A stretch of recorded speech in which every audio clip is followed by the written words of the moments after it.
প্রজাতন্ত্র দিবস উপলক্ষে সোমবার সিপিআইএম রাজ্য দপ্তরে অনুষ্ঠিত হয় এক মর্যাদাপূর্ণ অনুষ্ঠান। এদিন পার্টির রাজ্য সম্পাদক জিতেন্দ্র চৌধুরী জাতীয় পতাকা উত্তোলন করেন। পতাকা উত্তোলনের সঙ্গে সঙ্গে দেশের প্রতি শ্রদ্ধা ও দেশের সংবিধান ও গণতান্ত্রিক চেতনার প্রতি অঙ্গীকার ব্যক্ত করা হয়। এদিন দলের পক্ষ থেকে রতন ভৌমিক দলীয় পতাকা উত্তোলন করেন। অনুষ্ঠানে উপস্থিত ছিলেন রতন দাস, শঙ্কর প্রসাদ দত্ত সহ অন্যান্য নেতৃত্ববৃন্দ এবং রাজ্য দপ্তরের সদস্যরা। এদিন জিতেন্দ্র চৌধুরী বলেন, প্রজাতন্ত্র দিবস কেবল জাতীয় ইতিহাস উদযাপনের দিন নয়, বরং এটি নাগরিক হিসেবে আমাদের দায়িত্ব ও কর্তব্যের প্রতীক। এদিন তিনি দেশের স্বাধীনতা সংগ্রামের প্রেক্ষাপট তুলে ধরে সংবিধানের মূল বিষয় সম্পর্কে আলোকপাত করেন।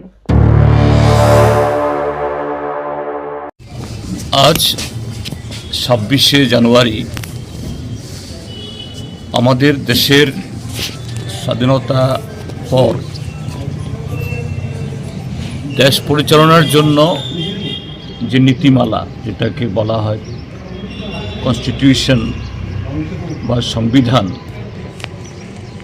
এটা রচিত হওয়ার পর আনুষ্ঠানিকভাবে তা গ্রহণ তথা সেই সংবিধান দেশে চালু হওয়ার দিন 1950 ইংরাজির এই দিনে এই সংবিধান গৃহীত হয়েছিল,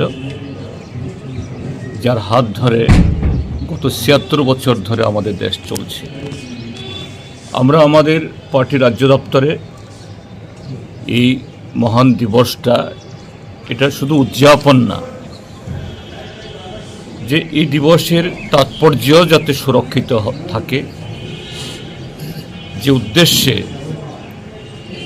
যে ত্যাগ তিতিক্ষার মধ্য দিয়ে আমাদের পূর্বপুরুষরা, স্বাধীনতার সংগ্রামীরা ২৫০ বছর ব্রিটিশদের হাতে অসংখ্য আত্মবলিদান দেওয়ার পর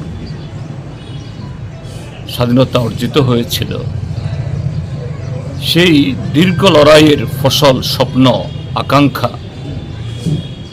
এটাই আমাদের সংবিধানের মূল মর্মবস্তু।